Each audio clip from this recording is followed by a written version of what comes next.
You know what's funny? Everyone thinks texting is just texting, like it's this neutral way to communicate that doesn't mean anything beyond the words on the screen. Wrong. Your texting style is basically a psychological profile that you're sending to everyone in your contacts. Every message you send reveals exactly who you are as a person, and most people have no clue what they're broadcasting about themselves. I'm about to break down the most common texting personalities, and I guarantee you're going to recognize yourself in at least one of these. And when you do, you might finally understand why your relationships feel the way they do. Let's start with my personal favorite, the overexplainer. You know this person. You ask them, "Hey, are you free tonight?" And they send back a novel. "Well, I was planning to do laundry, but I could probably do that tomorrow. Although I do have that thing on Wednesday, so maybe I should stick to tonight, but then again, Sarah mentioned she might call and I haven't talked to her in forever, so I'm not really sure. What did you have in mind?" Just say yes or no, please. If you're an overexplainer, here's what you're actually telling people. You're anxious, you need to control every detail of every situation, and you're terrified of being misunderstood. You think more information equals better communication, but actually, you're just exhausting people before they even see you. Then we have the complete opposite, the one-word responder. "Hey, how was your day?" "Good." "Want to grab dinner?" "Sure." "Did you see what happened with?" "Yeah."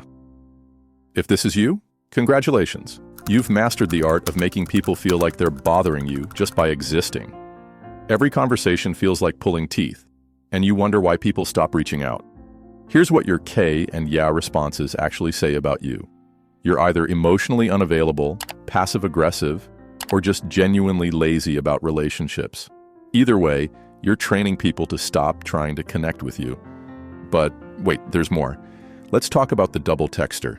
This person can't send one complete thought. They send 5 separate messages when one would work perfectly fine. "Hey, are you free tonight? For dinner? Let me know."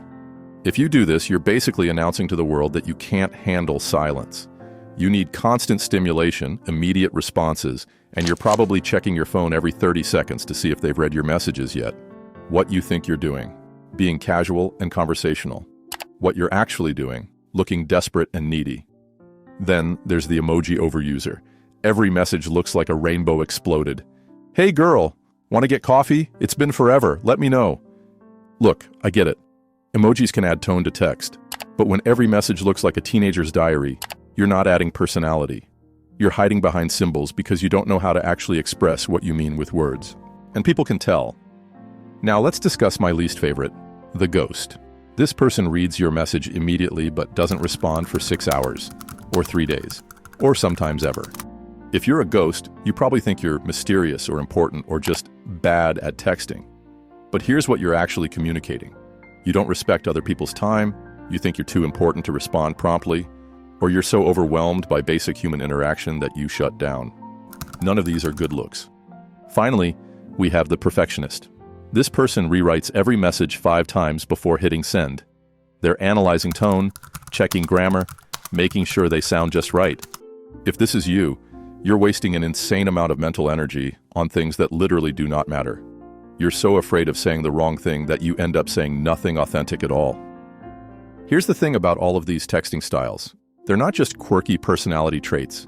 They're windows into how you show up in relationships. And if you're wondering why your connections feel shallow, complicated, or just off, maybe start by looking at your last 10 text conversations. The overexplainer exhausts people.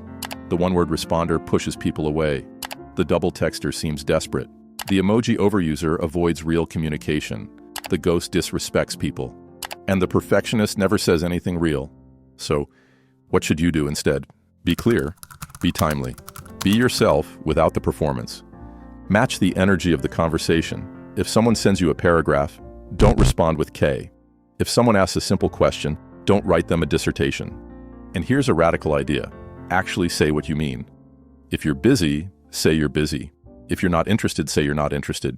If you care about someone, show it through your words, not through calculated response times or emoji strategies.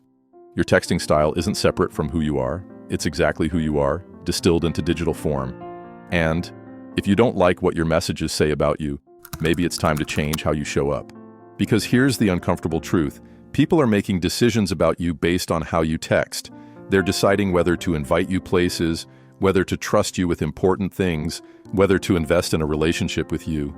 And right now, your texting style might be making those decisions for them. If this made you cringe analyze your own message history, hit that subscribe button. I make videos every week that force you to look at uncomfortable truths about how you show up in the world. And drop a comment about which texting style you recognized in yourself. Trust me, we've all been at least one of these people. Until next time, remember, every message you send is a choice about who you want to be. Choose wisely.